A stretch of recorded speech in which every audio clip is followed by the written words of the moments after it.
Return of the Jedi was a much more enjoyable experience. Actually, you and So you Trevor, didn't, you didn't have to have teeth pulled or Nope. or be shamed on the fridge Nope. to see Return of the Jedi. Jedi was a lot more enjoyable, only for the fact, well, a little bit of the teeth pulling for the fact that Ed and Trevor and Ralph saw it at the Egyptian, and I really wanted to go. No, Ralph didn't go. Oh, Ralph didn't go? No, it was just me and Trevor at the Chinese theater, in fact. Oh, not the Egyptian.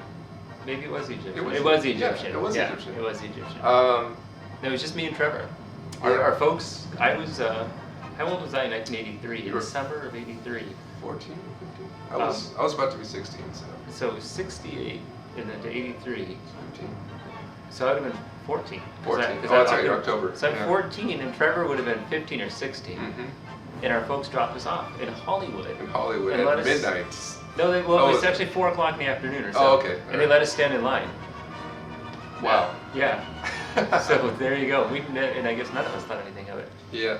But I remember that I'd seen a lot of clips of it on the news. And so here's what I remember was, number one, there was like 2 seats left in the theater, and me and Trevor were 20 people back in line. And they said, okay, they had a couple open seats.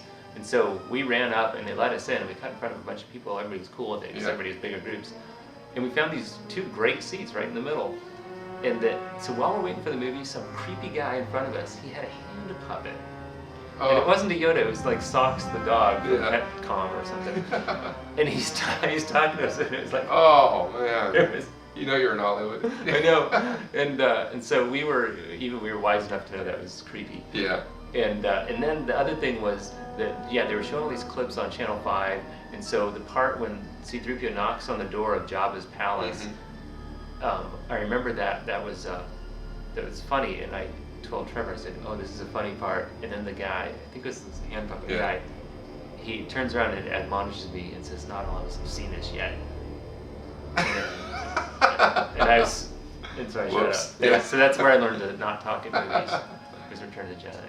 Yep, the day the movie came out, I remember weeks before the movie came out, every paper that I was writing, like for class in junior high school, was 4 days until Return of the Jedi. I mean, I was getting good grades in high school, but it was like 3 days until Return of the Jedi, 2 days till.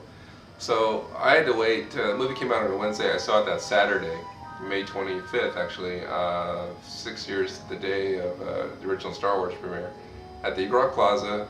I stood in line with my neighbor friends at 8 in the morning for a 10 a.m. show, and I remember sitting in the seat in the second row at theater number 2, and it was awesome. And then actually, one thing wouldn't you be like that? Like I was sitting pretty low, but I remember the movie just being really incredible for a 15-year-old kid. I was like, this is awesome. But the one thing I can vividly remember is when they take the mask off of Anakin, and people were laughing because I could just remember someone saying something to the effect of like, "What's Mr. French doing in this movie?" So it was really kind of like a letdown to see Anakin as this Uncle Fester looking guy. Sebastian Cabot? Yeah. Okay. Without the beard.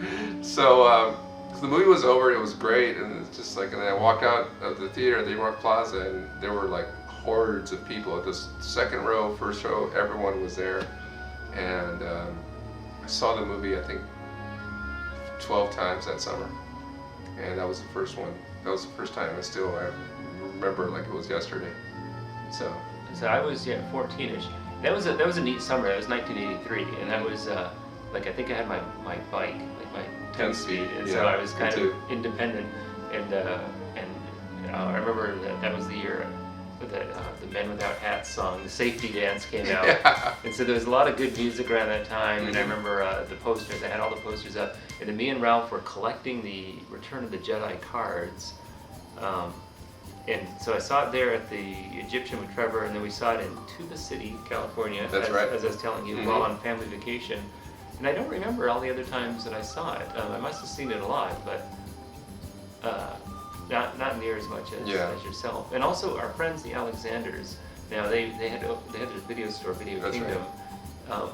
and they were also kind of into pirating movies. Oh, really? Yeah. Oh, I didn't know that. And I know I had a pirated Empire Strikes Back. Oh, and I had a pirated Return of the Jedi. Oh! Because when our So did I. So actually we had it the next year, because my cousin Sherry and her family came down, and we watched Return of the Jedi, and nobody kind of asked where this tape came from. when we watched this. I can remember in the closing days of school of just before the summer of '84, I managed to get a copy. I think it was from you or from Trevor of Return of the Jedi. So it was a year after, and yeah, this was the time when having that movie on tape was like a major coup. It was like, and so I took it to class the last week. Then you failed electric shock. No, it and was your mom pulled out your tooth. And No, but I took it to Miss Bashan's class because she actually had like the TV and the VCR on those giant things on wheels, and the whole day people would just, even though they weren't in her class, they would just sit in there and watch the movie. So I could hear it in the hallway, just I could hear the movie going on. So that was the original trilogy for me. It was just a lot of good memories, and it was a lot of fun.